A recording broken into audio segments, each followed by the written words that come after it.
Okay, we're here with UCO head football coach Nick Bobeck following the Broncos' 33-26 win over Central Missouri in Edmond in Week 6 MIAA football. Coach, why don't you start with an opening statement about today's game?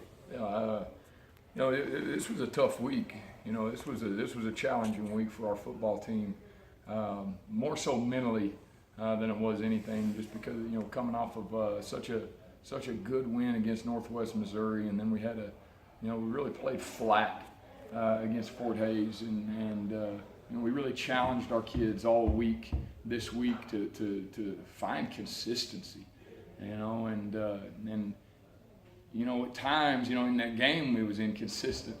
It was just the ebbs and flows of the football game. I think the second half was pretty consistent. I think there was consistent effort. I think there was consistent physicality. Obviously the first half, we jump out to a big lead, and then we let them back in, and it's kind of that old saying that you never go broke picking up change. And sometimes, in the first half, you just got to take what they give you in that second quarter, and we didn't do that. We weren't consistent with our eyes on the defensive side of the ball. Gave up a double move on a chunk play, and that kind of started the ball rolling downhill.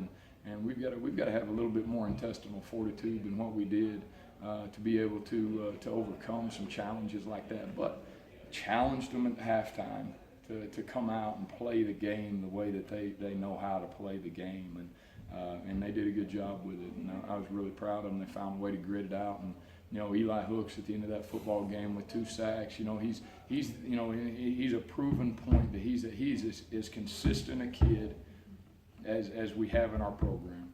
He's not the most talented kid, but he is consistent over and over and over and over and over and over and over, and he's a day-to-day kid. And he found a way to come up with 2 big sacks to end the football game, and it was huge.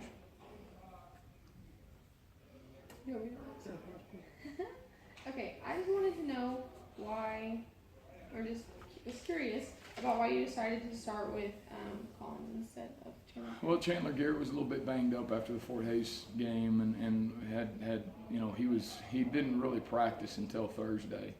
And he was able to take some dry reps where he wasn't throwing and things like that. So it wasn't anything that Chandler did. We've got a talented quarterback room. We feel good about. We feel like we've got some really talented kids in that room. And Will stepped up today. Will stepped up today when he was needed, and it speaks to his character and what type of kid he is. And it started moving for him a little bit fast there in the second quarter, and it moved a little bit fast for him at a couple of instances in the second half as well. But he found a way.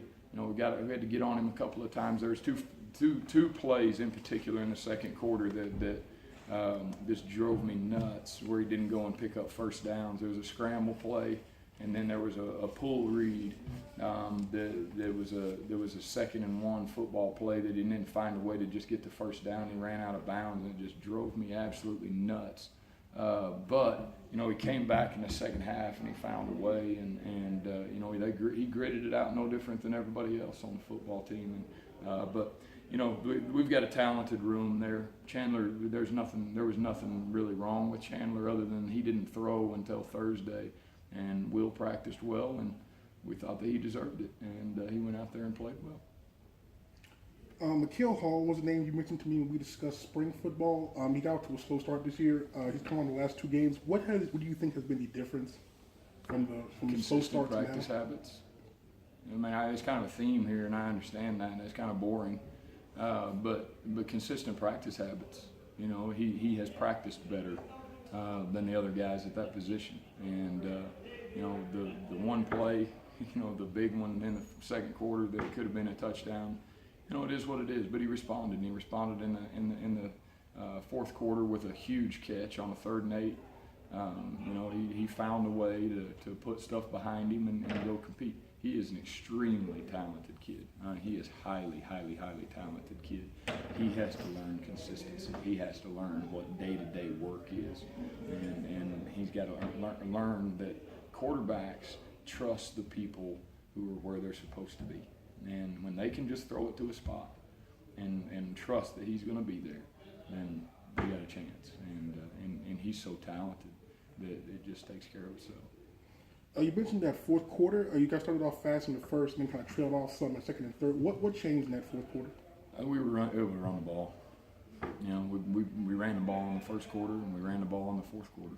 And you know, that's the difference in our football team, to be quite honest with you. Now, we can't sit here and say that we've not played good defensive football teams through the first part of our season here. And that was a good defensive football team too. But finding consistent run game. This first game that we've run for over 215 yards. That's for over 200 yards this year. And that's not like us. Now, we've played good football teams, and we've had to go through some growing pains with our offensive line unit, and those guys are going to come along. But when you're able to run the football, you're able to maintain the ball. We had almost 33 minutes of time of possession. We were 6 of 14, almost 50% on third down. You know, the only thing that I don't like about this stat sheet is the 3 of 5 in the red zone as far as our red zone score chances. You know, and we have to kick a field goal too. So we always think of what we talk about as touchdowns in the red zone.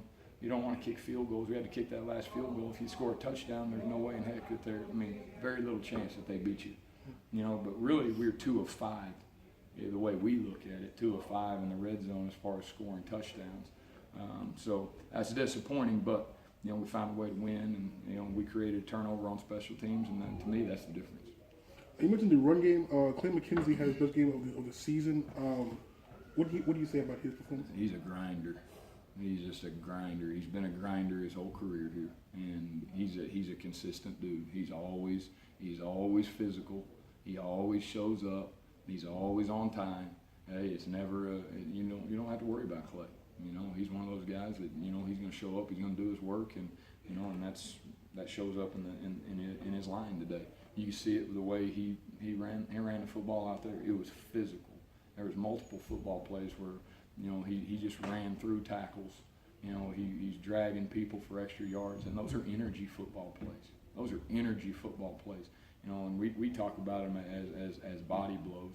You know, it's no different than a boxing match. At some point, if you just keep having to tackle somebody, and they keep having to get up, and they keep having to line up, you know, and you're stretching the field laterally, you're stretching the field vertically, you're making people run. Those are body blows, and at some point, the head falls with the body.